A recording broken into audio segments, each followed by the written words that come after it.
So is dopamine the only driving force in why we seek to accomplish something? I would say it is the primary driving force. Dopamine is the molecule that is creating motivation, craving, and drive for things that are outside our immediate possession or experience, beyond the confines of our skin. So seeking new relationships, seeking a new item that you want to buy, seeking a degree, seeking a win, seeking a trophy. Okay, seeking. But there's another set of rewards that have to do with the feelings of pleasure that we derive from things that we already have. That we experience this very intensely around close relationships with people or animals that we feel kinship with. Yeah. You don't need to seek them. They're just there. It just feels good.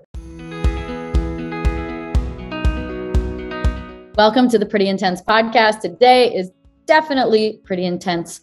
Today on the show is Andrew Huberman. He is a neuroscientist, a tenured professor at Stanford University. He has an incredible podcast called the Huberman Lab podcast, in which I've listened to so many episodes of, because maybe you guys have gotten the flow of this, but I basically get really fascinated with somebody and then I see if they'll do my show and allow me the opportunity to ask so many questions that pop up for me when I listen to them. And Andrew is just so brilliant, so fascinating. Dopamine was the first really big topic we talked about. We talked about the system of it and how that works within the body, why we do things and why we're motivated, why we're not. And then also the importance of that rhythm. Then we kind of parlayed into relationships and how dopamine plays into relationships and what creates connection and why we choose the partners we choose, as well as grief. And when there's endings, whether it's a relationship or even, maybe a loss of a life. But we talked a little bit about grief and the difference between grief and depression.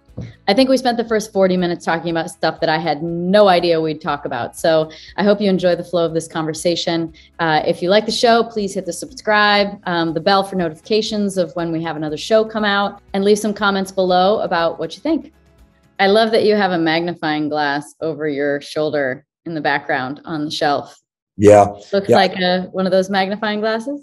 Yeah, that's actually an antique Zeiss microscope. I have a bit of a microscope thing. I love microscopes and I love the history of microscopes. And so that's one that I forget where I got that. I think I got that. There's a little store in Santa Monica. And the name escapes me. Oh, it's called Jadis Props. I have no affiliation to them, but it's a store that I think started off as doing props for film. And so they have spacesuits and microscopes and all this nerdy stuff. And I walked in there thinking this was a normal store because that's normal for me. And then realized that this was for movies, but they're very nice people there. And so every once in a while I'll drop in there and they have beautifully restored microscopes. And that's one of them. What is it about microscopes? I'm curious. That's an interesting fondness. Yeah. Well, we may get into this today in terms of practical tools, but basically what's interesting about microscopes to me is I have two main obsessions in life. I mean, I have many obsessions. And the joke in my lab is I have about 3,500 obsessions and about 3,500 pet peeves, and they don't map to one. But one of my obsessions is time perception, and the other one is space perception. So I find it amazing that we can expand our visual aperture and take in tons of information and experience life through this enormous aperture, right? Panoramic vision. As you know far better than I, moving through space while perceiving objects around us. Or we can narrow that visual aperture very rapidly to resolve detail. And that fascinates me because it speaks to the sort of scale and scope of human experience, right? And then in parallel to that, I have an obsession with time perception, which is that we can batch time in big bins. Like if you go on vacation and you're laying out on the beach all day, like the day just kind of feels like it goes by, and yet you're sort of batching time in these big windows. Or in moments of very high alertness or stress or excitement, positive arousal, we start to find slice time at the equivalent of 1,000 frames per second. Mm-hmm. We've all experienced this where you have a day where you just go and do so many things, and it feels like the day just flew by, and yet when you look back, so much happened.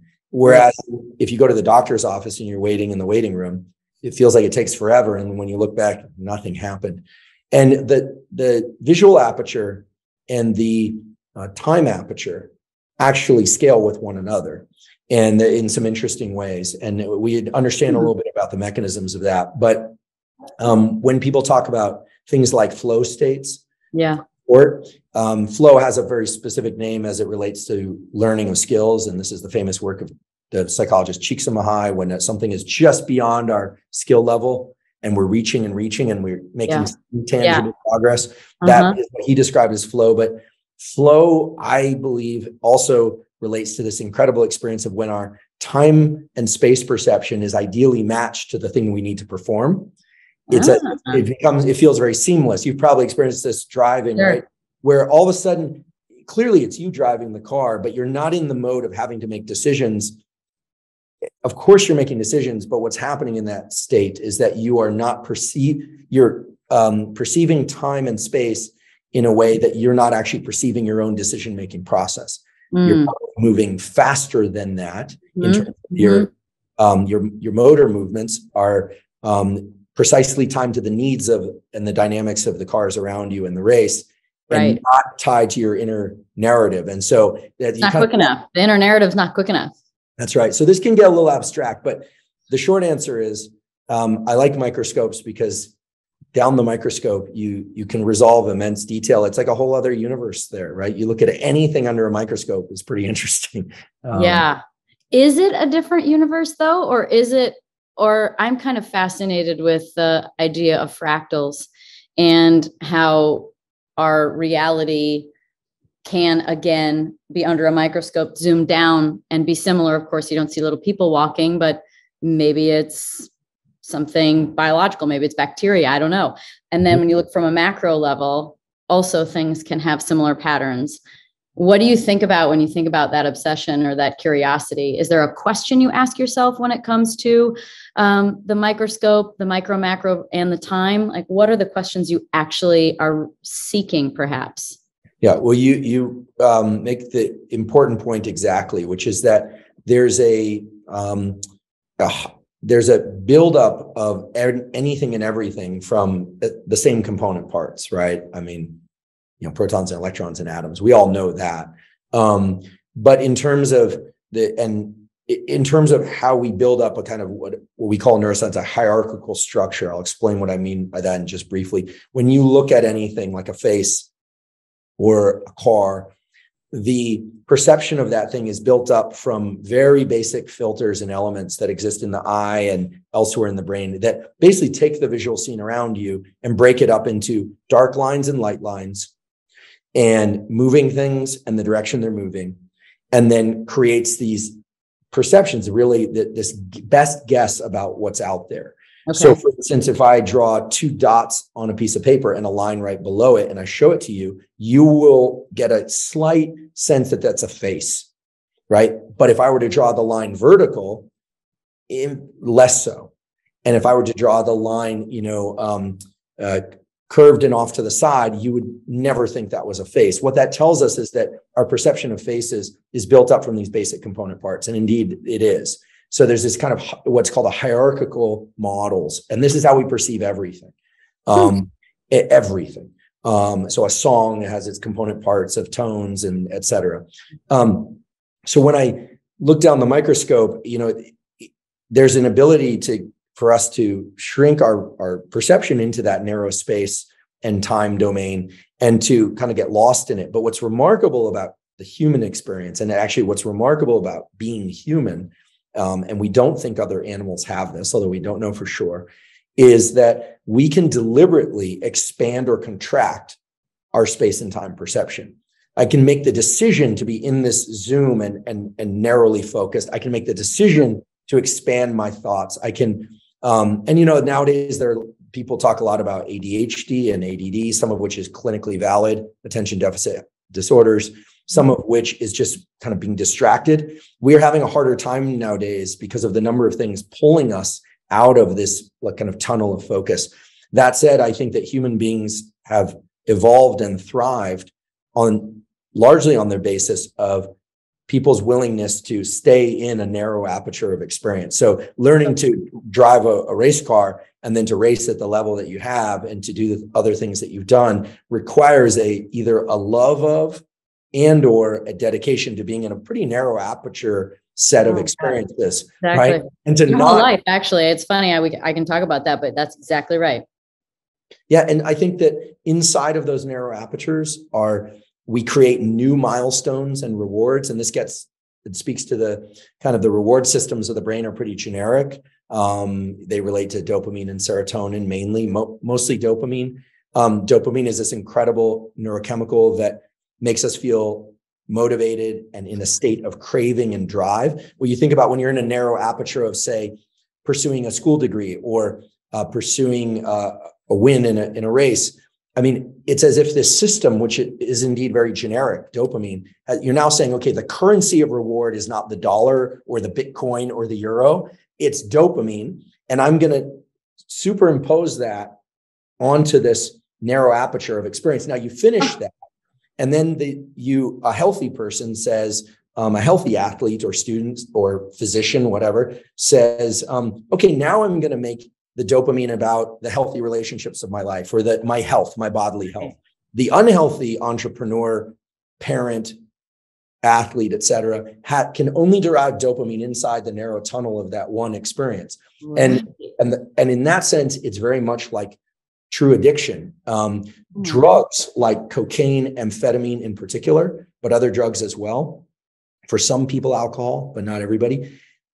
They create a dopamine loop whereby the drug is the only thing that can really give that intense dopamine release. And so the way I define addiction, as opposed to a healthy, focused pursuit, is addiction is a progressive narrowing of the things that bring you pleasure, right? Whereas being a healthy person means you have 3, 4, 50, 1,000 things that bring you pleasure. So you're able to take this very basic system and use it for different things. So all that said, this narrowing of aperture is fundamental to how we arrive to be the dominant species on the planet, right? We're in charge, not the house cats, because somebody took the time and really got excited about building tools that house cats, if they had the idea in mind, they actually never made it happen. So it's, these systems of focus and expanding focus and shifting focus, and then the reward system, which is universally dopamine, a few other molecules also, but mostly dopamine. That's been used over and over and over again, not just for 100 years or 1,000 years, but probably for hundreds of thousands, if not millions of years. So is dopamine the only driving force in why we seek to accomplish something?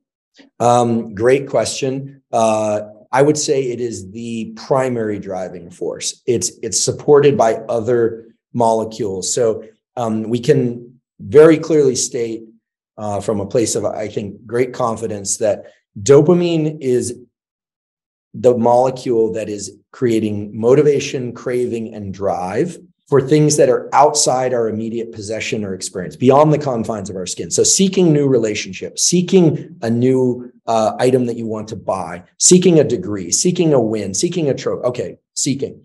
But there's another set of rewards that have to do with the feelings of pleasure that we derive from things that we already have. That we experience this very intensely around close relationships with people or animals that we feel kinship with, and we great joy from their mere presence, right? Yeah. You don't need to seek them. They're just there. It just feels good. The meal that you're currently preparing and eating is very different than the food you're trying to hunt or go buy to eat. And the second reward system is mainly governed by the molecule serotonin. It's more of a calm sense of reward. And we can say that because dopamine, the molecule dopamine, is actually biochemically converted into adrenaline. It actually is the thing from which adrenaline is created. And adrenaline is what gives us energy to move, not caloric energy, but neural energy to go pursue things. Serotonin is much more woven into the systems of the brain and body that make us feel not just willing, but perfectly content to stay still. Like, it's really nice here. I really love this, the feeling of this person. I don't produce enough serotonin. Well, and I think the two systems compete. And people are skewed one way or the other somewhat.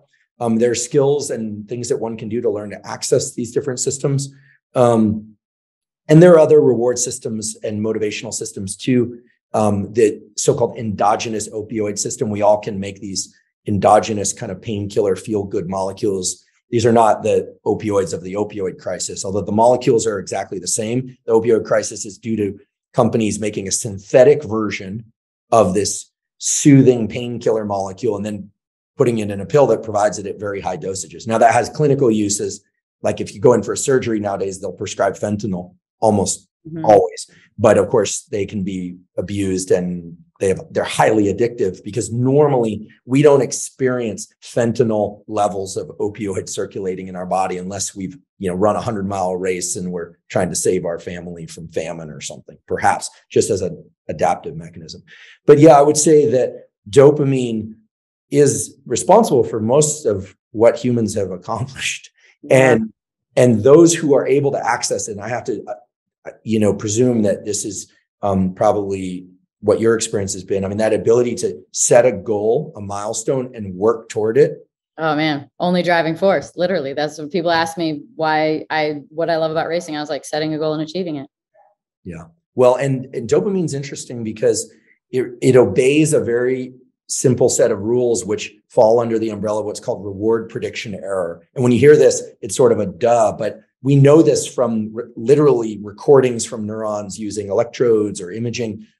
If you suddenly get a surprise that you like, dopamine is massively released, and it gets you all excited and motivated to pursue of what you think preceded that. Okay. Finding, I don't know, for a kid walking along the street, I don't know, when I was a kid, finding $100 bill would have been like, whoa, like, check this out. This is a lot of money. If you are pursuing something or someone or any kind of milestone and you don't reach it, what happens is dopamine actually increases in anticipation of potential rewards, not from the reward itself. A lot of people don't realize this. And if you don't get that, let's say you are hell-bent on a gold medal, not silver, not bronze, but platform gold medal, and you end up with a silver, your baseline of dopamine drops below what it was prior to the pursuit. Athletes know this, right? Dude, I've lived this am I screwed?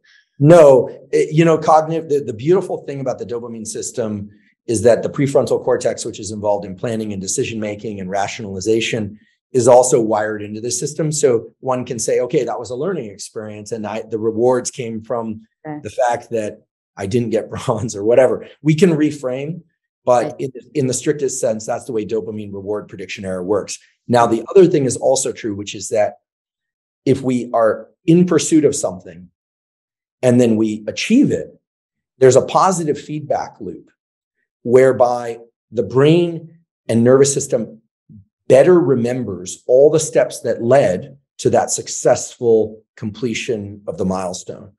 So this is wired into so-called neuroplasticity, which is our brain's ability to change. And so you start thinking about how success breeds success. Yeah. That's all about dopamine. Wow. You start thinking about how failure, people start creating this narrative, especially in depressive states, of like, it's just not worth trying anymore. In some ways, they're subconsciously protecting the dopamine they still have. And I was fascinated to learn that recently there have been studies showing that people who have chronic pain, the pain itself actually starts becoming wired into this dopamine system. It's very interesting. There are these people who are always talking about their pain. Sure. Always talking about it. It's almost like, gosh, like for somebody who's not in chronic pain, that can be very perplexing and sometimes even annoying. You're like, gosh, this person, like all I hear about is the hard relationship, the pain. Yeah. And oops, I don't know if that's on my side or not. But in any case, that system can start becoming its own reward mechanism, whereby the thinking about the pain actually starts to trigger dopamine release. And so this is a adaptive flipping the circuit. So there's a lot of dimensions that this could go, but for somebody who's very driven, who wants to be the best, who has a milestone, I would say two cautionary notes. One, first of all, that's beautiful and that's wonderful. And that's a lot of what makes life rich. Two, one needs to make sure that along the way, you are registering the wins, the milestones, setting some closer horizon milestones. Yeah. Yep. And then the third is that the schedule of reward that works best for keeping people in a healthy state of mind of pursuit is one of the same one that the casinos use to extract money from you, which is random intermittent reward. Here's what I mean. The slot machine, it's not every 10 pulls that keeps people playing a win every 10 pulls. It's the randomness of it, right? As soon as you're ready to walk away, you get a win, and then it keeps people going. We can apply this in our own lives, and this is especially true with kids.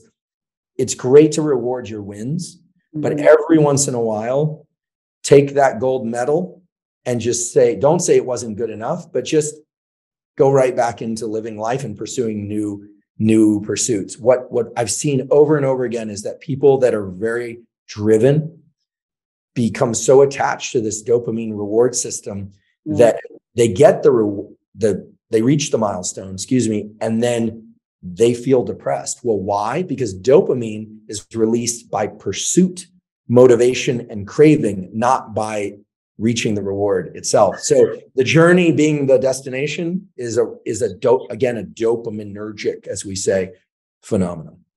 So it's important to have goals, perhaps very lofty goals, the long-term ones, so that you stay in the pursuit for longer. But then, like you said, you need the incremental goals to stay satisfied, essentially. And correct. And to keep you driven. So dopamine, there's a beautiful experiment that illustrates this. This has been done in animals and just by way of natural circumstances in humans. Let's talk about the animal experiment because it's simple. You take 2 rats, separate cages. Rats like food, and they'll lever press for a piece of chocolate or something tasty, especially. They can achieve pleasure. Now you take those rats and you put them behind a little wall, or they have to do some work, like climb over the wall to get to the lever. Both of them will do that. Now you take one of those rats, and again, this was done with humans as well, and you deplete its dopamine. You put them right in front of the lever. Both of them will sit there and eat the food. Dopamine is not required to experience pleasure. But now, if you remove the wall, but you put the rats just one rat length away from the lever, what you'll notice is the one that has dopamine, because it's a normal rat, will walk towards the lever, press it, and get the food.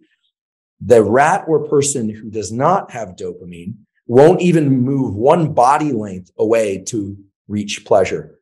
So the key takeaway here, whether or not you're a highly driven person or not, is that rewards achieved without prior effort don't tap into the dopamine system, and they basically will cripple an organism or human at the level of the mind such that you can't really experience pleasure the same way.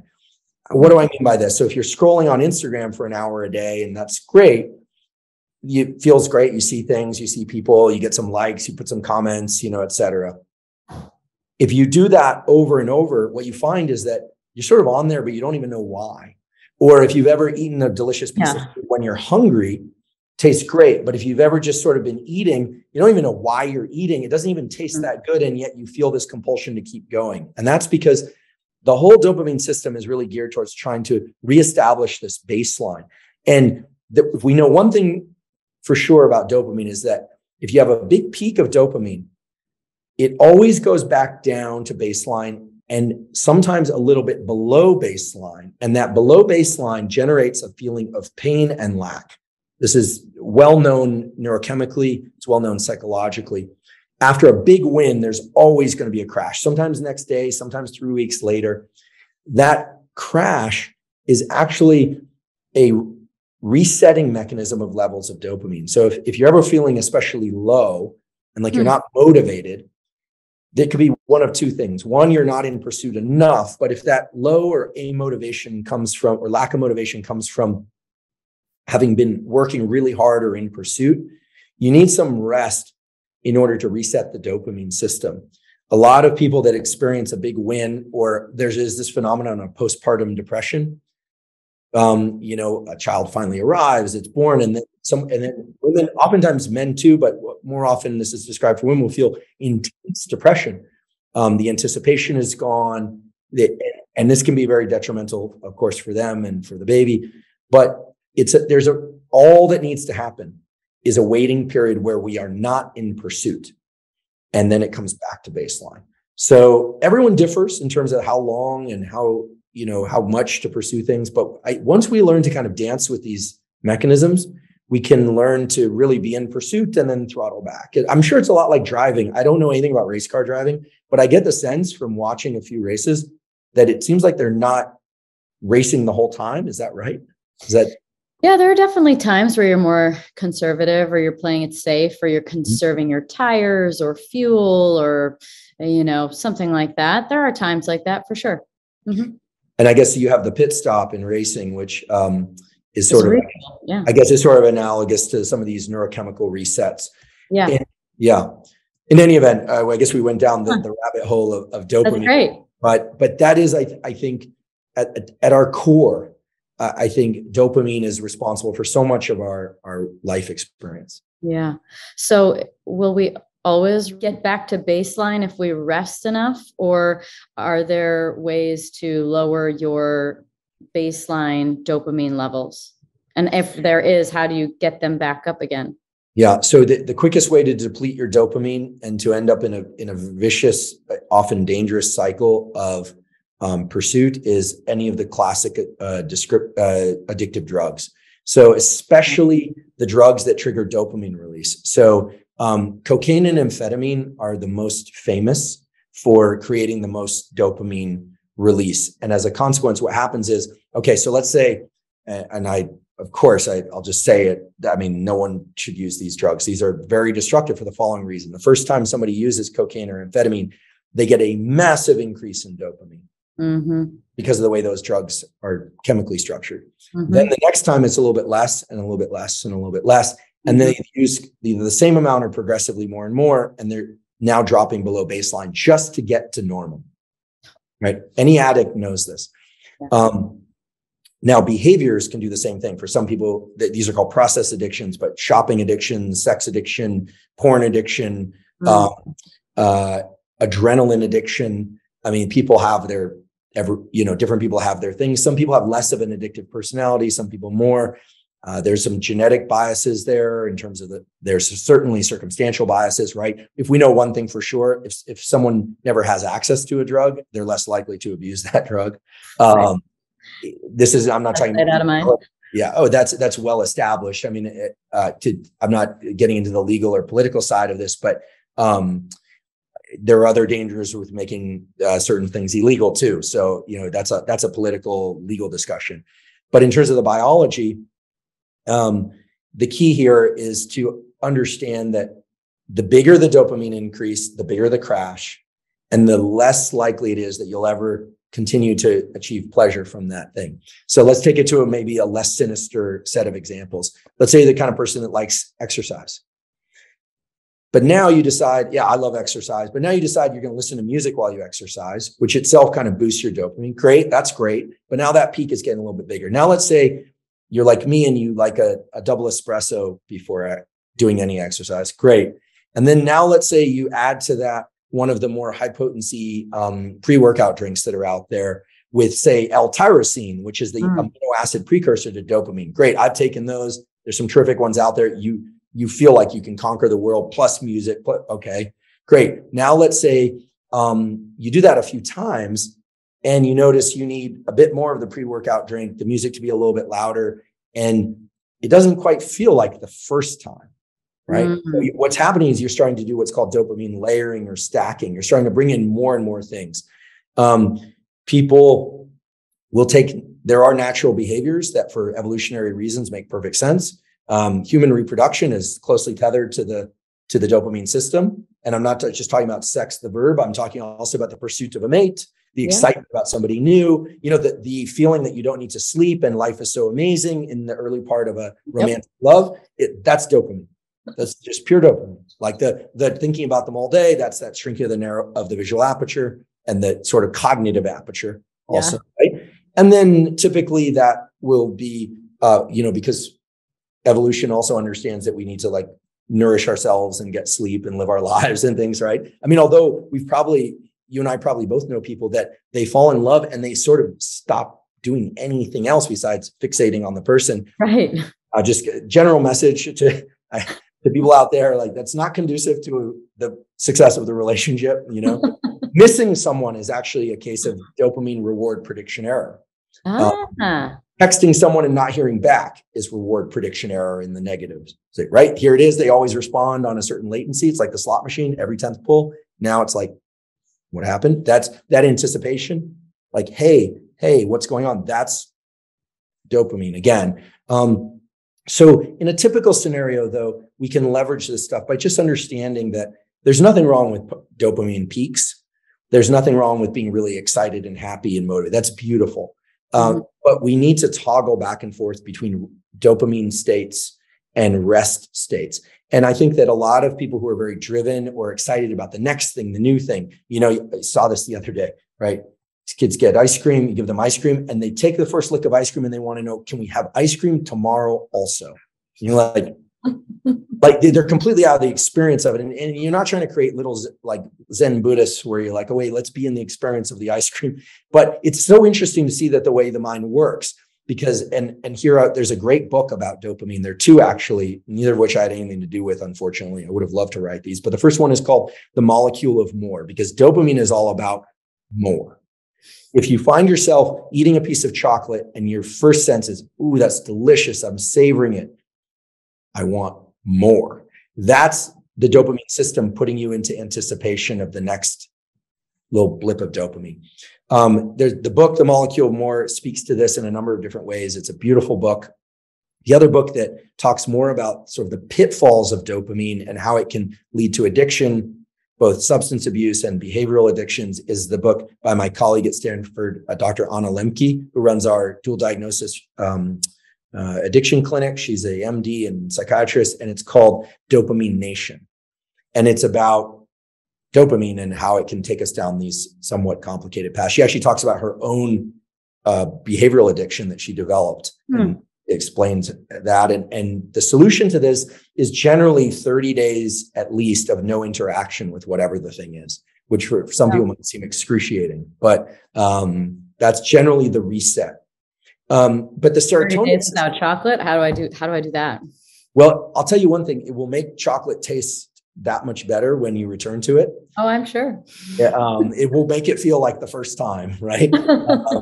And yet, we of course don't have to be neuroscience stoics about all this. Life is to be enjoyed. So, but I think if one is getting less pleasure from the same things, oftentimes it means not pursuing that thing or other kind of high dopamine states quite as much. Yeah. Good evidence for that. This is why, nowadays there's talk about dopamine detox, which is this kind of extreme version of like not experiencing any pleasure. I think that's a little bit much. There are also some interesting things that many people like myself enjoy caffeine. Caffeine increases dopamine receptors, which make whatever dopamine is available more effective in driving dopamine increases. So I would say toggle it, right? Yeah.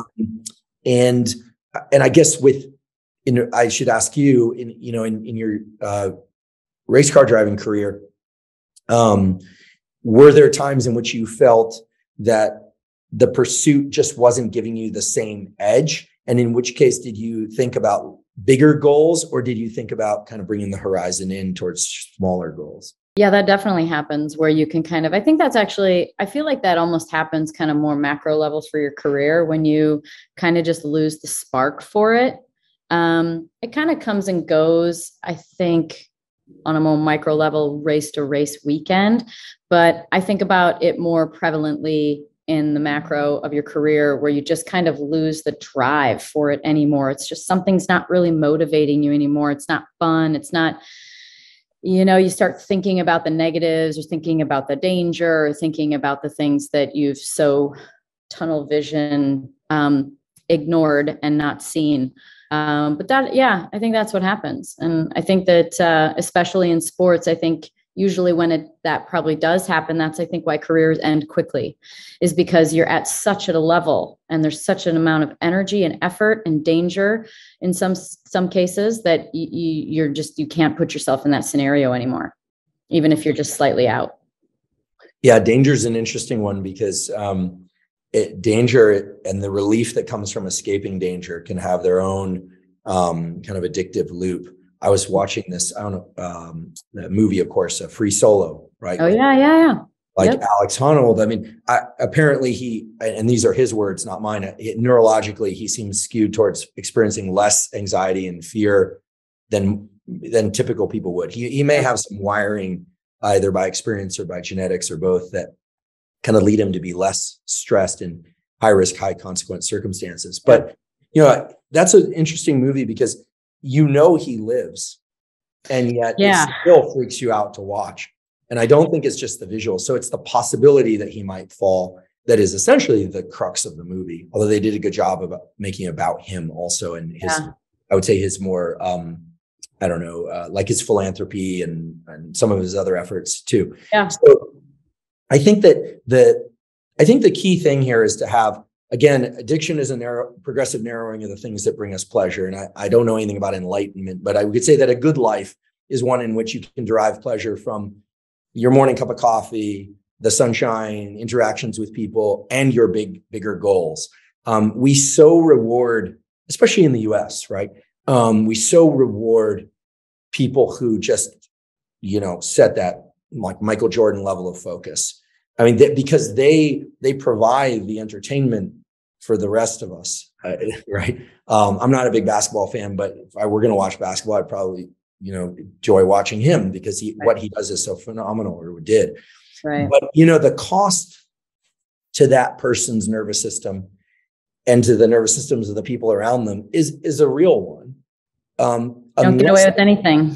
Yeah, exactly. And to test, because those people often end up in a circumstance where they can't have much pleasure unless they're winning. And it was interesting in that Last Dance documentary about Jordan, where he talks about how even if he was just playing a game for a dollar, it was like clearly competition was his dopamine. Yeah, right? yeah. And that's beautiful too, right? We need people like that. So I think that I found it he was fascinating. That I found that he seemed like he almost artificially sort of built up rivalries and like frustrations and like a battle in his head, like, oh, you think that about me? And it might not have even been that true. But it just seemed like he exacerbated these ideas and it became his driving force. It was kind of a fascinating psychological, show. It was. And, as somebody, I've always loved biology and science. But I made a decision my freshman year, at the end of my freshman year of college. It was, PhD by the time I'm 30, junior faculty member, professor by the time I'm 35, tenure at Stanford or Harvard by the time I'm 40. Like that was it. Like focus, like that was it. And I had some other goals too. I wanted to, maintain decent physical shape and be a nice person and like other things too. But when I finally reached those goals, I actually had a big crash. I was like, what do I do now? I didn't have a next phase goal. I knew I wanted to continue doing science and eventually public communication of science, but it's so important that we have goals because again, goals and milestones are the thing of motivation and excitement. We just can't have only those goals. We need many goals. We have to have the goal of, making a great omelet for breakfast, which I still haven't mastered, right? But we have to have all these goals for ourselves all day long. I forget who said it. Was it like St. Augustine or something said that like a good life requires a constant reordering of our loves or something like that. I'm terrible at quotes, but constantly updating what it is that we are in love with for that moment and then shifting to the next thing. Yeah. And of course, that serotonin system is vital. If we cannot enjoy the things that we already have and that require no pursuit, if we can't take ourselves into those moments of just really appreciating what we have and not just gratitude, but really savoring the experience of what we're in, we will never be able to go back to the goal pursuit mode as well or as efficiently. So it really is like the seesawing back and forth between like loving a good night's sleep, but also loving being the person who bounces out of bed in the morning with a goal, right? Loving, like being, for me, like just to total sloth all day, 1 day a week. I mean, I turn into it. Like, I literally think about the animal, the sloth. I even have a sloth on it that day. It's ridiculous. But I literally take a full day of each week and try and just enjoy being in the microscope of like just hanging around and doing that. I don't always achieve that because of life constraints, but then also on Monday morning or Sunday, if it were, or whatever your schedule is, really putting, the goal in the crosshairs and getting that dopamine system ramped up again. Oh man, that's a good goal. I'm not sure I could achieve the 1 day of doing nothing, but I think that's actually a good goal. It always seems like it's about cycling with everything. I'm curious how this plays into relationships, because I'm quite fascinated with relationships and the point of them and the balance and the real nature, human nature of them. And I'm wondering if relationship, because it's something we seek and then it's something we accomplish essentially at some points in time, sometimes once, sometimes many times. And then, sometimes they end, but also once you get them, there's some sort of an end to the seeking. And so I'm curious about how this dopamine loop plays into relationships. Yeah, relationships are fascinating. I think are at least within the quadrant of key things for our evolution, right? Because up until now, we've been talking about dopamine and serotonin in this kind of fixed unimodal way, like one person and the goal.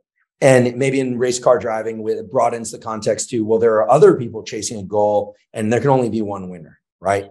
But in relationships, everything changes because now you're talking about two nervous systems, right? Or if you think about a family, that is more than two, you're saying about multiple nervous systems, each with their own set of motivational constraints, interacting and controlling each other's dopamine. So it becomes a very hard problem at the experimental level in the lab. On the other hand, there are a number of things known about this, and we did an episode of my podcast on attachment. And I listened to the whole thing. Okay. I always joke. The episodes of my podcast are very long and took 2 days, but I did. Well, I was joking. If nothing else, I'll cure insomnia. But but in terms of relationships, there are a couple of core things that we know for sure. First of all, parent, or we should say caretaker child attachment during development sets the template. Right. 2, that template can be modified. 3, we should underscore the first one, which is that the neural circuitry that defines healthy, secure attachment or insecure attachment or anxious attachment or avoidant attachment, all these things we could get into in detail if you like. Sure. Those are repurposed in romantic relationships. The brain does not take real estate that it formed in development and just say, oh, that was for childhood, now I'm an adult. It repurposes it. So but there's another rule which is very important and is often overlooked. And I just really want to illustrate this. These relationships that are established in childhood are repurposed in romantic and other types of relationships in adulthood. But that doesn't mean that it's one for one in terms of like dad, mom. Let me explain. Let's say there's a young woman or a baby, right, who grows up a young child, and she has a great relationship with her dad. Loving, secure. He's honest, predictable, reliable. They have good rapport. It's strong feelings of support.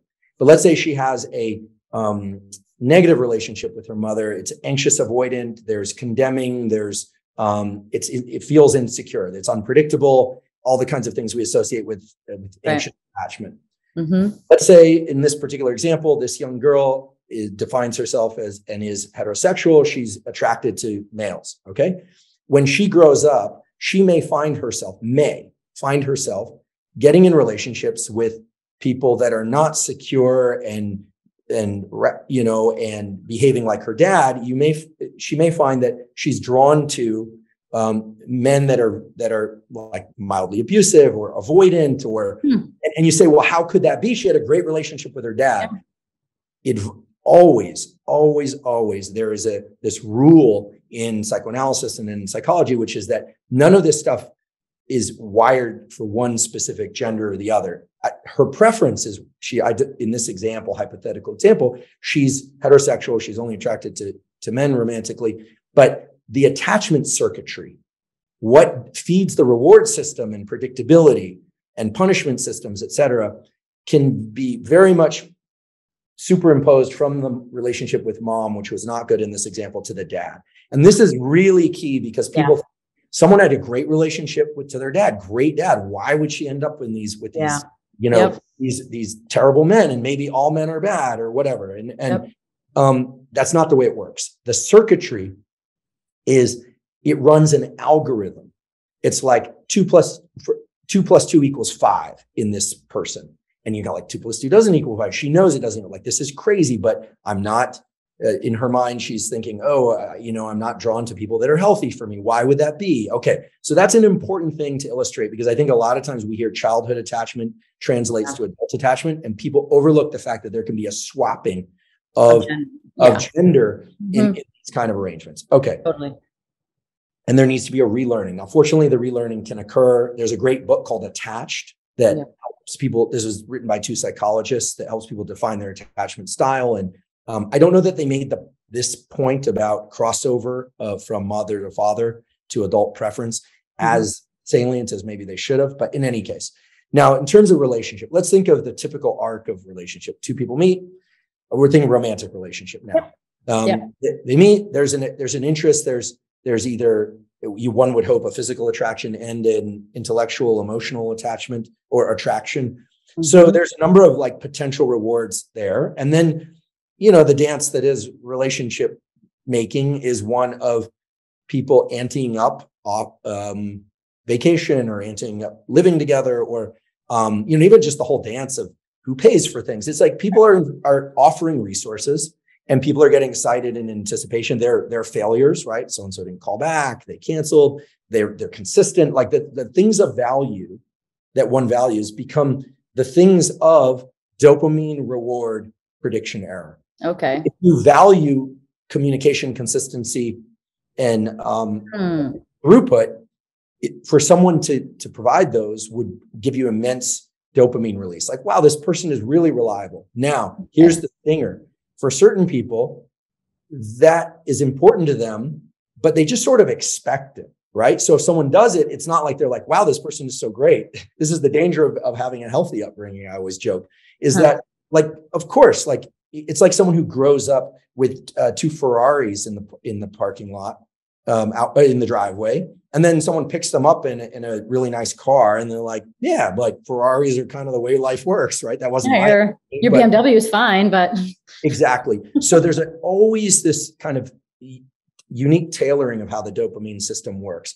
But what we know for sure is that the early phases of relationship is just a negotiating of rewards and, let's hope, not punishment. Now, at some point, if people enter a committed relationship, there is this attenuation of novelty, and novelty is the surprise. The novelty is the strongest stimulus for dopamine. When one doesn't expect something to happen and it happens and it's positive, the dopamine system goes crazy. Just like, and over time, as we learn to predict people's behavior, like someone brings flowers every Friday, that's beautiful. But if they don't bring it on a Friday, if they do it every Friday, remember, I'm not saying people shouldn't do that. I love these routines that people build. But if they bring it every Friday, it does not have the same potency. I have a question before you move. We kind of evolve this arc of relationships and what it means. So you talked about that things that we value, like the relationship gets established on things that we value. And I'm wondering if within the circuitry from childhood, that while it's not healthy, there is a hormonal value for your own loop of whatever it is that you seek for the dopamine hit, and it doesn't need to be good. Is that something that you value? And is that why you get into unhealthy relationships? Example being, your mother was, in this scenario you gave, the dad is sort of secure and reliable, but the mom is maybe more of the problem. And so you seek the loop of your mother. You're seeking that loop, and there's a dopamine hit with it. So is that part of the problem with relationships that exists? If we don't understand what our unhealthy dopamine hits are, that we tend to find ourselves in unhealthy relationships? The short answer is yes. And there's a name for it in the psychology literature. It's the so-called repetition compulsion. Like, why would somebody continue to put themselves into scenarios that are emotionally or even physically dangerous for them? That the older psychoanalytic view of this, and it may be right, was that someone does that subconsciously as a way to try and get it right again and again. Right, correct the original wound, right? Correct the original wound. Some people, of course, will take their childhood and say, I'm never, ever, ever going to be with a person like that. And this is always beautiful when one sees it, right? It's like, I have a friend, she grew up in a home and it just financially was a very complicated place. And so she prioritized being in a stable financial situation. It wasn't about being wealthy, it was just stability, and never deviated from that. But other people might engage in the repetition compulsion of being in these kind of tumultuous financial situations. And it's the resolution and failure that seems to be the drug for them. The short answer is yes. I mean, I think that these reward mechanisms are set very early on. Fortunately, they can be modified. Again, we have this power of awareness this is why talking about these reward mechanisms and understanding them actually has applied value. There's not like a drug that you can take to suddenly change these reward mechanisms. Understanding how they work, I do believe, and there's evidence for the fact that they really can help us reshape what's important, because we can say, gosh, it's like a car that wants, here I'm using all these automobile things. So right. I love it. It's fine. It's like when it's out of alignment, like it's veering right. It's like veering right. So you just know you kind of have to turn the wheel a little bit more. You have to kind of like lean into 11 o'clock, or else the thing is going to just veer. You just know that. And the challenge is it takes effort, and it takes attention. But when our default state is to take us to unhealthy places, there's a friend of mine, he's a superb psychiatrist. And he always, he always says about relationships, you get this person who has been they'll say, I've been in 7 abusive relationships. And he says, no, actually, you've been in 1 relationship 7 times. It's the same thing, right? It's not just a word. Yeah, it's not just a word flip. And forgive me, I misspoke. This isn't a friend. I have a friend who's a psychiatrist. This isn't a friend of mine. This is a former guest on the podcast, Paul Conti. Dr. Oh, yeah. Yep. I've talked to him. He's done amazing work on trauma. Okay. And I think that was where Paul's words and specifically, and we're friendly, but I want to be clear about the original source of that. So I think the key here is that when one starts to understand, like, gosh, I'm really drawn to this thing, that when you understand that, one can start taking steps to move away from it. Now, the problem with this whole dopamine thing in the context of relationship is that early on, it's incredibly intoxicating to the point where oftentimes people don't realize that they're veering so hard, right? And this is where the power of friends comes in very handy. This is also where we can honestly say that the power of complete and total disclosure about relationship to friend or therapist is really healthy. If you're saying, like, I've seen this with some of my male friends. I have female friends too, but most of my friends just happen to be male at this stage of life. That's just kind of my surroundings. And I get the friend that's super excited about somebody, and they'll tell you this story about how they'll say, oh, and there was this crazy thing. She did this crazy thing, and they get kind of wide-eyed and like, that doesn't sound good. And he's like excited about it. Like, okay, this is his drug, right? It's uncertainty, it's excitement. And it follows a very predictable pattern where in 3 to 6 months, it's him complaining that she's crazy, or that the relationship is a mess, or that, the original thing you loved, now you hate. Exactly. There's chaos. So I think that here's the takeaway for relationships, not just at the beginning, not just in the middle. We can talk about the end in a minute if there is one, but to have an awareness where if you sense too much excitement in yourself or too much anticipation of how great someone is. I'm not saying don't fall in love, but be very cautious about the extremes of dopamine. Be very wary about the thing that makes you feel incredible.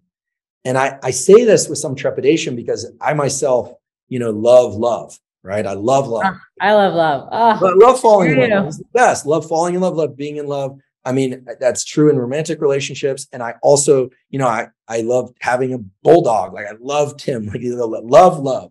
Love, I have so many loves in life, and relationships are always the best of it, right? But there is this element where it is a bit of a drug, right? It's this thing because it's always about more. And if you really want the relationship, if you want good clarity on the relationship and you want it to last, there has to be a tempering of that. And I don't mean playing aloof. I don't mean canceling things last minute. I don't mean playing any kind of games with the dopamine reward prediction error thing. What I mean is just being aware that that chemical state, it really is a what comes up goes down. And it also puts tremendous demand on the other person, right? Mm-hmm. That I think the key of any good relationship is to be able to toggle back and forth, ideally in together through these more dopaminergic, like novelty, excitement, and then the more like really getting joy out of just being together, the more serotonergic stuff, like the just like, wow, the sweetness, the incredible, like the cocoon, and missing one another is super healthy. Also, remember, addiction is a progressive narrowing of the things that bring us pleasure, making sure that we continue to derive excitement from other things in life, even when we're falling in love. The concept of the muse and the concept of in a new relationship, we feel kind of indestructible and we can do anything in life and feeling so inspired. You see this happy, joyful, excited. Oh, I've seen this in family members. All of a sudden they're like working out again. And you're like, wow, they're using it. But the problem is it's all anchored. It's all tethered to this relationship, and the relationship goes, and then the rest of the stuff goes too. So again, being able to access these motivational reward systems in a bunch of contexts, so critical. And then of course, we see the opposite too. I have a lot of friends who've been married for a long time, and they're like, yeah, like we never do anything anymore. They're only in that kind of serotonergic. You're going to say we never do it anymore. So we never do it anymore. And sex is a huge, we know one thing for sure, which is that all of us are here because either in a dish or eventually in a body, sperm met egg, and develop. That's just the reality. And that whole process that we call sex, sexual reproduction, is strongly anchored to what's called the autonomic arousal system, whereby there's excitement, but it can't be too much excitement. It's got to be calm, because if it's too much excitement, it actually inhibits the sexual response. That, believe it or not, the orgasm response in both men and women is driven by the stress system of the body, but it has this positive valence. We say it's a lot of dopamine. And then why? Because then afterwards, whenever that happens to be, there's a return to below baseline levels of energy. We think that the just so story about this is that it's likely so that people will exchange smells to pair bond, right? Because pair bonding is pretty vital to human partnership. And obviously people can have sex, not just to produce and raise young, but then, so the whole like seesawing back and forth, and then it repeats, right? At whatever frequency that couple is for them. But that whole process is one in which dopamine is strongly released in anticipation and during sex. And then afterwards, it plummets. And there's another molecule called prolactin, which skyrockets. Prolactin actually sets the refractory period in which, at least for males, sex can't happen again. And what are the other things that induce prolactin in males and females? Well, child rearing. It's linked to the lactation process. Oh, wow. Like the coziness thing is not dopaminergic. It's prolactin. It's basically driven by prolactin, oxytocin, and serotonin. So this seesawing back and forth is at the core of who we are. It's at the core of how we got here. All our parents, one way or another, went through this process. I always try and think of the exceptions. I'm always teased that I think of every qualifier. I suppose in vitro fertilization, the mother and the father went through this process in separate areas of the world, but nonetheless, each one went through the process. In more standard natural reproduction, as we call it, they took place presumably in the same place. This is how we got here. This is how we work. And I think the learning to toggle back and forth between excitement and anticipation, but never hitting that absolute extreme excitement, is a very useful thing. Don't ever hit the ceiling, ever. In that way, you maintain motivation, you maintain excitement, and learn how to toggle back and forth. So is it possible, because I'm just thinking about myself at times in my life, or somebody out there listening, Is it possible to both be so excited and connected that you feel that huge drive and push to like mate and be together and spend time? Or is that overly heightened dopamine or state an indication of an unhealthy loop or pattern relationship in two people? Oh, I think it can be healthy. I mean, I think, and also remember, dopamine is a generic molecule. So for instance, this is, if ever there was a justification for maintaining a lot of different interests and things that can generate dopamine, here's one. We talked about before, when you're in a relationship that's really great, you feel more energy to do other things. Dopamine being the substrate by which adrenaline is created, et cetera. Well, the opposite is also true. You imagine the couple and one is doing kind of well in life. They're excited about life. The other one is not.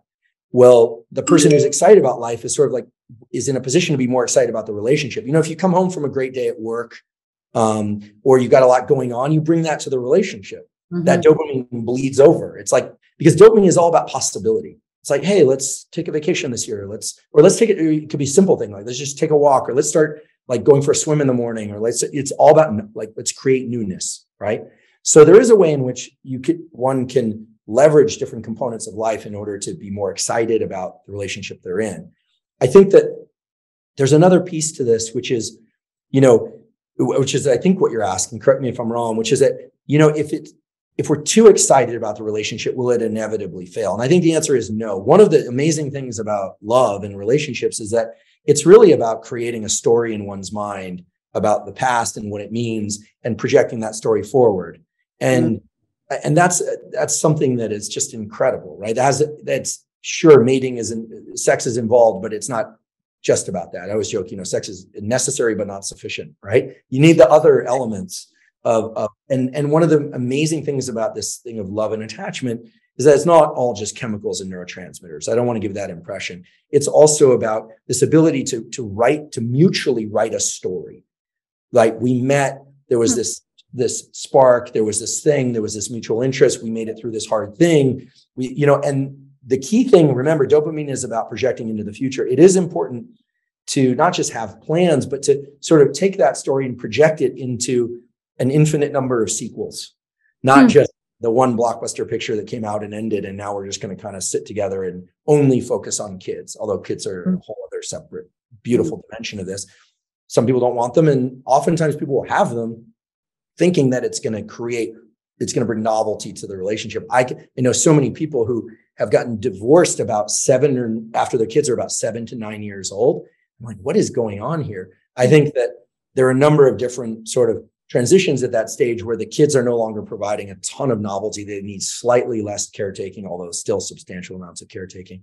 So I think that once one understands how these mechanisms work, you can start to layer them in ways that meet people's different life requirements. The other thing is the breakup part.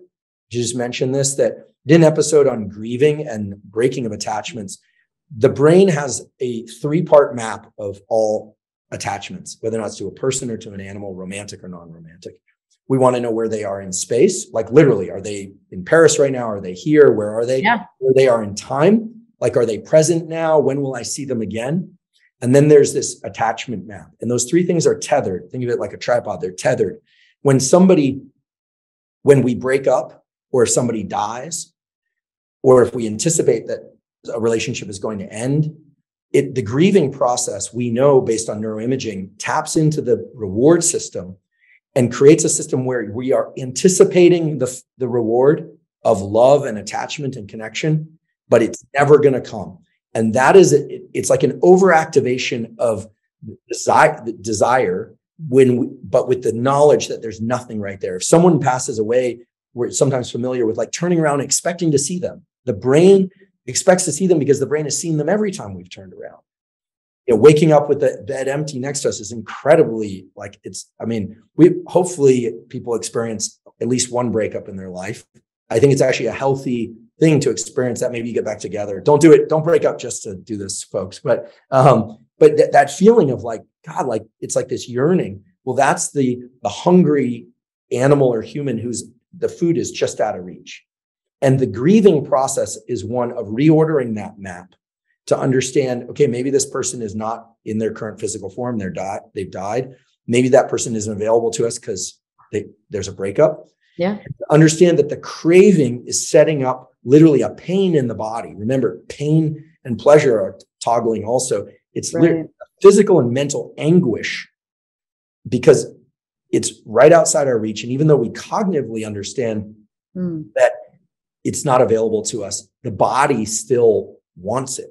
And so it takes, I think the current estimates based on imaging and other studies it's about 60 days of no contact. That means no text, no scrolling and seeing their social media, no looking at pictures of them, no listening to favorite songs, no smelling their shirts or other things. 60 days or so to reset those mechanisms just to get back to kind of neutral, unless it was a terrible relationship, in which case people are celebrating. What makes someone have a more emotional breakup than another? Oh, that's a great question. There's a phenomenon called, and this is beautiful work done by Mary Frances O'Connor at the University of Arizona. She's written a wonderful book about this. There's something called complex or complicated grief. Complex, complicated grief is grief that goes on much longer and it has a kind of more of a depressive-like state to it. It's the person who's still talking about the person that they broke up with or that broke up with them 2 years later. Oh my goodness, this is so annoying to friends and family. And yet that person is really in a place of intense, complicated grief. So it's good to acknowledge that. And oftentimes if someone died, then that complicated grief can extend even longer. Complicated grief tends to happen more in people that have poor anxiety and stress coping mechanisms going into the relationship. So like the anxious attachment or avoidant attachment or something, or more of an anxious attachment? Could be. It could also be that the person just naturally, their sort of like idling RPM is higher. We all have this. Like, so for instance, some people move around a lot more just standing around. Some people are just, calmer. I always like to compare people to animals, and bulldogs and bulldog breeds, for instance, are incredibly most of the time, unless there's something to be excited about. If you look at a pit bull type breed or a terrier, they kind of have a lot of Belgian Malinois. Yeah, exactly. You have a Malinois? Oh, amazing. My neighbors have a Malinois. That thing is like up and down the fence line. Up and down. Oh, yeah. Costello, my bulldog, he's dead now, but he would. Costello, the Roomba vacuum, because that would hit him in the face, and he wouldn't even blink. He was just like, because that's the bulldog, right? The bulldog is an incredibly what we call parasympathetic dominant animal. Its autonomic nervous system just idles just above sleep. Whereas I need some more bulldog in me. Yeah, I got him because as you can probably tell, I think, talk, and move fast. And but you're standing during the interview, aren't you? Yeah. Well, what's that? Are you standing during the interview too? I am standing. I actually don't do anything quickly. I like in life. I'm very slow. I don't do anything quickly. Okay. I suppose I eat kind of fast, but I just don't do anything quickly. But if I'm excited by something, obviously I'll try and pack as much information in there as I possibly can. But I got Costello because I thought that his demeanor was just a great demeanor to have around. It's incredibly calming. Yeah. So I think that, we all have a kind of a baseline RPM, and there are tools like breathing tools. I've talked about some of these before. You can do double inhales through the nose and long exhales through the mouth. To rapidly de-stress, the so-called physiological sigh. You can get massages, do saunas, exercise. We're all doing things to manage our stress level. Some people are doing it to kind of burn off the extra energy we have. Other people are doing it to get energy. It varies. But people who are naturally have what we call a high pre-pulse startle. So if you walk up behind me and you say, Andrew, I'll lightly go, yep. But some people, you say, hello, and they'll go, yep. And then other people, you go, hello, they go, yeah, right? So pre-pulse startle, like in one case, it's sort of like moderate, like reaction time. And some people, it's sort of like, hey, mellow. And then other people they're jumpy. You go, hi, and they go, huh, right? They're jumpy. Their autonomic nervous system is kind of idling and like they're not redlining, but they're close. And they're closer to a panic attack all the time. So there's tools that people can use to bring that down. I think that the data pretty clearly show that complicated grief is often predicted by people that have a higher level of anxiety going in or a higher propensity for depression. So even if you're somebody who hasn't experienced a major loss due to breakup or death, if you consider yourself a kind of anxious person, then I would highly recommend accessing some of the behavioral tools to try and learn how to control your nervous system so that when those losses inevitably come, they inevitably come. So, and they're a part of life, and being able to navigate those in a clear, coherent way is never a perfect process. There's an art to it, but no one does this well. If you live a good life and you love people, when they die, it just plain hurts. Fair. Yeah. Because that love has no place to go. It's like grief is love with no place to go. What if I'm speaking from experience. Like I've gone through this, but I'm not an anxious person. I have only experienced anxiety like twice, 2 or 3 times in my life. And it was a very isolated little short period of time. So I'm not an anxious person, but I did go through what felt like a very difficult breakup. And so is there an aspect of a more traumatic breakup that is associated with perhaps trauma, past trauma, and interpersonal dynamics that are unhealthy that have yet to be resolved, and that's the extra pain? Sure. I mean, yes. And I think, and this can be nuanced and complicated. And it, obviously, breakups that involve, heavy financial negotiations, child negotiations, pet negotiations, right? Sure. Like, I've been through this before. It's like, it's the my dog. It's like, it's my dog. Yeah. And, or even if you don't, sometimes it's even worse if you're not fighting over it. It's because you both want to be together as the dog parent, but you don't want to be together as a couple, right? It's like human attachment is so complicated in this way. I still think that they're worth pursuing and investing in. But I think that, look, trauma is a very real part of it. I mean, just like dopamine is a generic system, serotonin is a generic system, essentially wired into us to deal with lots of different kinds of situations. Well, so too, that the attachment system is wired for, we'd all love to think about the one person that is for us, but of course, there are small in most cases, but a number of different people that we could potentially bond with in a healthy way. And when that ends, there's a whole set of ideas about loss being generic, right? Like people start feeling a loss of a relationship and they start feeling it's as if they start feeling all the other losses that they had, like the relationship before that. And people start talking about, gosh, it never works out and all these things. And they kind of overlook the fact that they've had so many relationships and it's worked to create, but then break up potentially over and over again. So I think that the key theme here is that the systems of moving apart can reactivate or kind of cue us to the previous losses we've had. And it depends on the backdrop. There's been some data on this, who fares better in a breakup.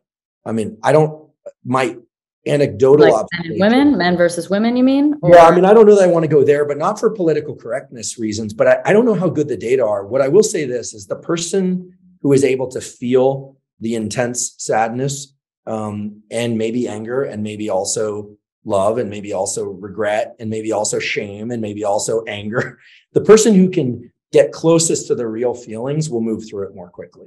If there's one thing that's absolutely true about breakups and trauma generally, is that all good forms, effective forms of moving through trauma and challenge involve feeling one's feelings and not sublimating them into more work or sublimating them into anger or sublimating them into finding a new partner too quickly. Right. The reality is the person who confronts the reality and the feelings more frequently and in more depth at the breakup is the person who is going to emerge from it more quickly. But there's no doubt in my mind about that. And there are some studies that kind of speak to that. I think that, does this mean like taking 2 weeks off from work just to mourn the relationship? Maybe. But the challenge is one also has to be a functional person during the course of a breakup. And so there is a time to kind of pack it down, go to work, pack it down, tend to other people that need you, pack it down, continue to invest in oneself and health and whatnot. But I think that people who mask challenge of any kind, but especially psychological challenge with substances or distraction, inevitably those people fare worse. And nowadays it's much harder. I think that the breakups involve access to the person. Like when I was growing up, you broke up and you had a home phone and that was it. Yeah. And maybe a friend, I remember this, a friend saying, like, so-and-so is dating so-and-so. And you're like, oh. Right. Now you can see it. Like that stings, now it's like people are doing their own detective work out there. Yeah. So the block function and the mute function is an appropriate, healthy thing, I believe. And yet people's curiosity about this gets right into, there's a whole dimension of like, what is the neuroscience of jealousy? And that's tricky. But I think that breakups are they're like deaths. If it was a relationship that one wanted, even if not, they're like deaths. And they need to be looked at and moved through the lens of grief and grieving and complex grief and healthy grief. And a lot of people think that grief is like depression. The data show that grief is nothing like depression. Grief is anticipation of a reward that will never be actualized again. And even in saying that, there's like a little bit of a pang there. It's like, thirsty. It's like being thirsty and the glass of water is empty and it will never be full. And so you go, well, how do I deal with that? And it's this weird diabolical way of it's required to go into that experience rather than trying to pretend the glass will eventually be full again, or rather than we're going and looking for another glass of water right away. It's weird, right? You would think it would be like, just distract yourself, move on, form a new attachment. Now, that said, some people have a very strong attachment drive. They're very affiliative. And for some people, and I'm not suggesting people run out and like sleep with a bunch of people or date a bunch, but for some people, like getting away from the smells and reminders of that person can be very helpful, because it's like it's just, otherwise they're being constantly, getting overwhelmed with the kind of like subconscious reminders. Right. So sometimes moving to a new location is good. Sure. Don't date famous people. What's that? Don't date famous people. There's a good rule out there for people that want a healthy relationship, which is if you are somebody who has a big following. I don't think that people with big following, they should sort of set a limit, like find the person who doesn't have an Instagram account or something. I'm just joking. But I do think that the ability to do detective work, on people that we now are trying to move away from is very toxic. What is the real purpose? Like, what's the biology of finding someone? And I'm very curious of whether or not that's like a pattern in our reality that is flawed, and that this sort of eternal seeking for the one is just causes a lot of pain and frustration. And because it's always looked at that a failure and an ending is a failure. And I'm curious if there is a biological reason why you should find one person. Well, okay. So I can't answer this with any certainty. And, I'm sort of half smiling because these days there's a lot of interest in whether or not, this is going to be modified over time as social structures change and legal structures change. I mean, there are legal incentives for monogamous marriage, right? I mean, like tax incentives and like this. And there are people who will say, oh, well, you kind of write that back to the history of it, and this was designed for this reason or that reason. I had a guest on the podcast, maybe you're aware of him or talked to him, David Buss, who's a professor at University of Texas, Austin, he's an evolutionary psychologist. He's one of the luminaries and founders of that field. And I asked him, because I said, a number of people that I know are talking more and more about, and I have some friends who are actually in so-called open relationships or polyamorous relationships. Like, that's not my proclivity, but that's right. That's what they're in. And it's rising and different. And sometimes it's symmetric, like they both see other people, sometimes asymmetric, like just he or just she sees other people. In any event.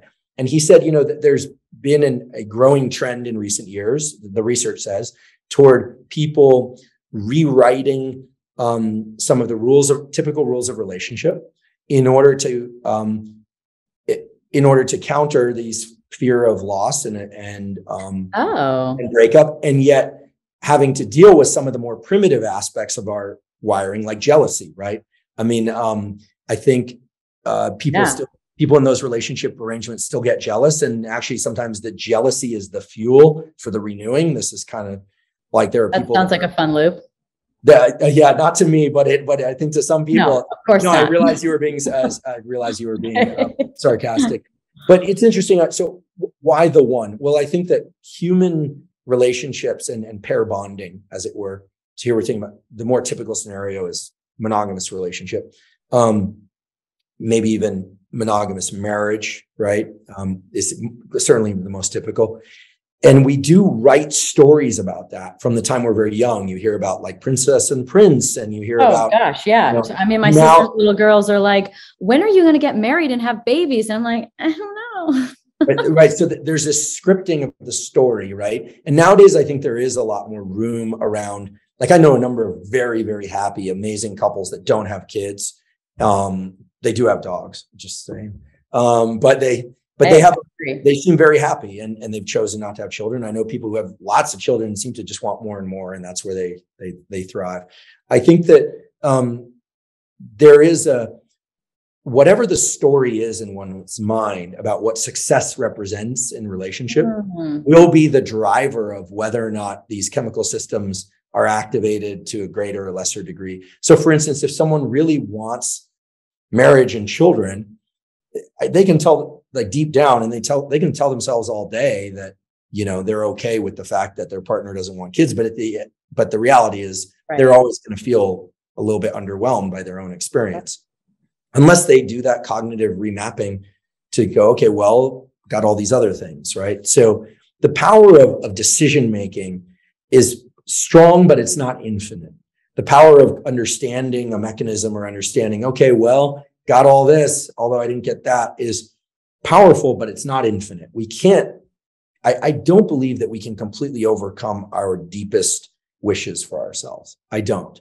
And that's maybe will depress certain people, but I would hope that it would serve as kind of a motivator for really thinking about what those are. And, you know, for a lot of people, this is getting more psychological, but I think a lot of people actually are not that in touch with what they want, which frankly shouldn't surprise us, because how can you know what you want if you've never actually experienced it before? Like if you don't have a very clear narrative about what it is that is going to make you happy, how in the world could you seek the thing that makes you happy with any 100% certainty? An arrow aimed at anything. Right. And a lot of people will write the script as, well, you know, we weren't planning on having a kid, but then it's the best thing that ever happened to me. Or, you know, I never thought I'd end up with somebody like this, but then I just think about all their amazing qualities. Like our ability to reshape and rationalize in a positive way is remarkable, but again, not infinite.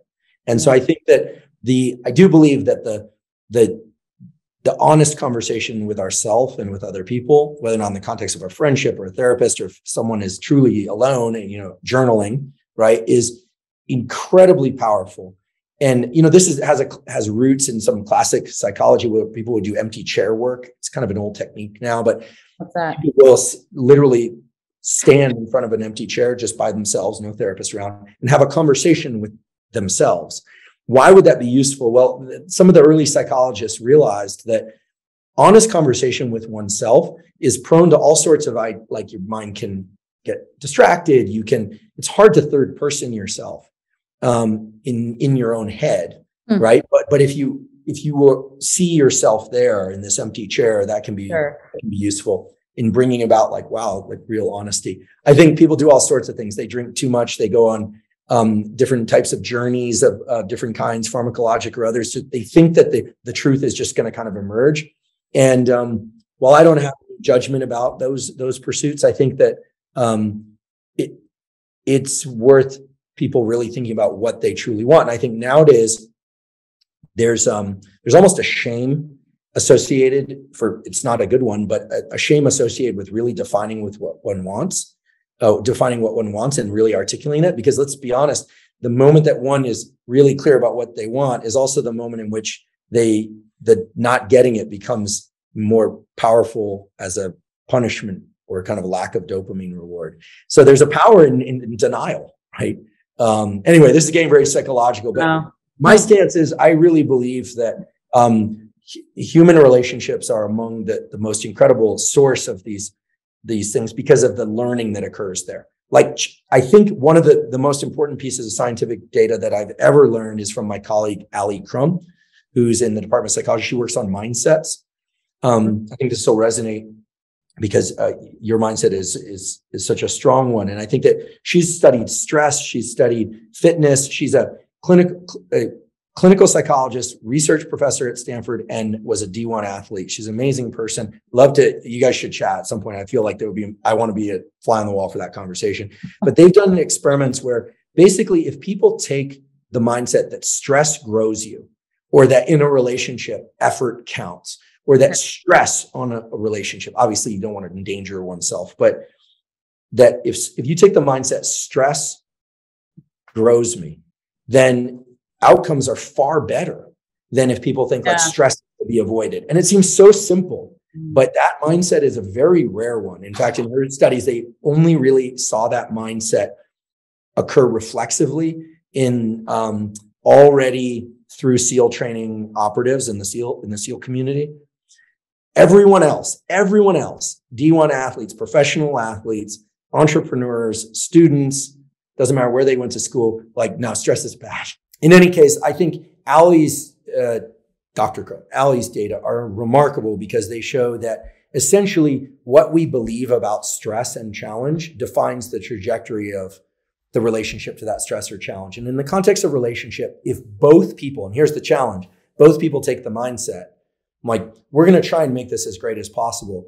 But should we hit hard times? That's just making us better in a year. Yeah. They think it's a sign. There's a lot of people that think that stress or when something goes wrong, it's a bad sign. Right.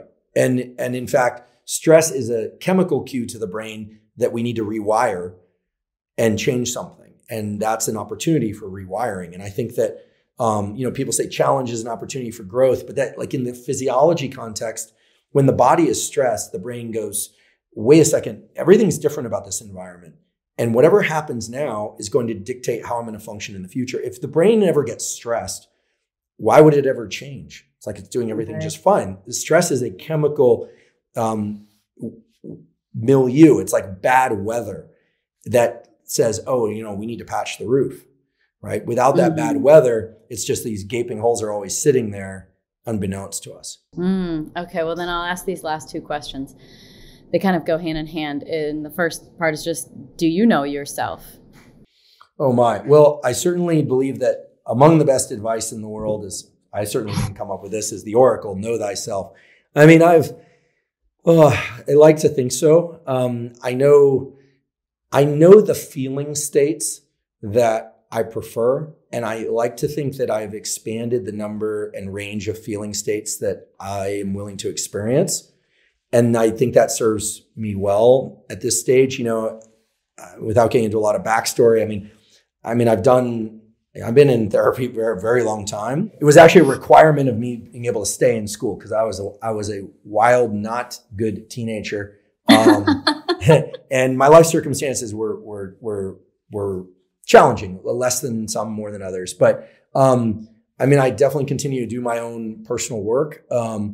I know my need for physical exercise and for goal setting and drive and learning. I have a rule. I need to do one difficult physical thing every day and one difficult mental thing each day. Oh, that's great. What about the sloth day though? I deprive myself of that pursuit, both pursuits. I just won't allow it. And it drives me crazy, but it's what allows me to lean into it for the other 6 days of the week. So I think I know myself pretty well. I know that I still have blind spots. And I know that, my way of being,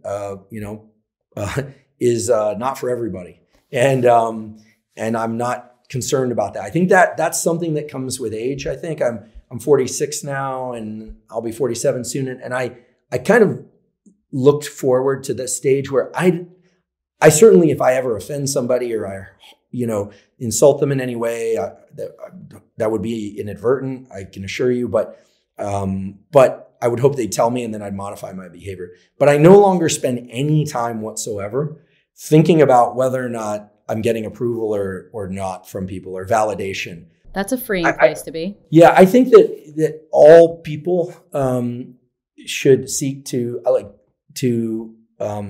untether from the need for validation. I'm happy if people like what I'm doing.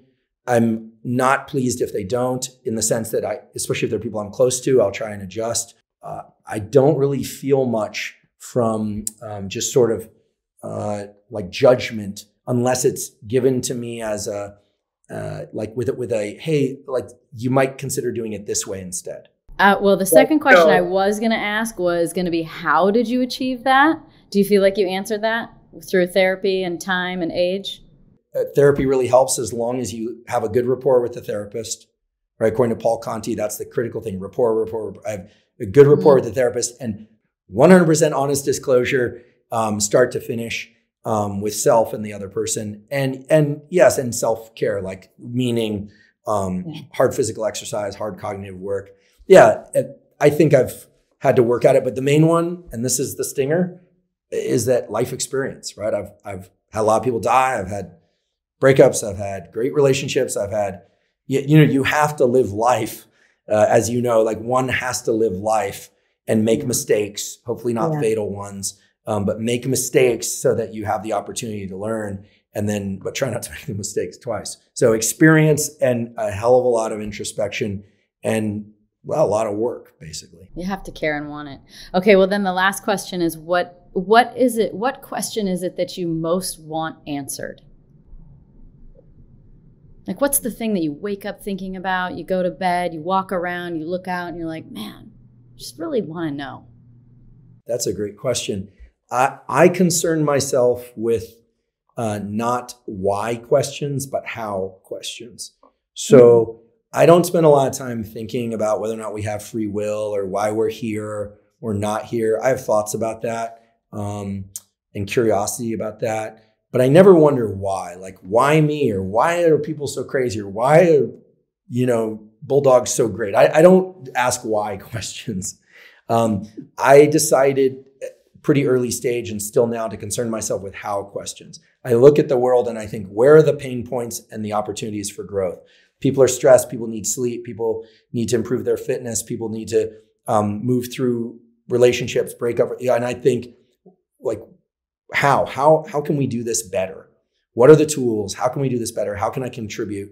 How can I take my life and make my time here useful for as many people as possible before the Reaper gets me, which inevitably they will, right? That's one thing we know for sure.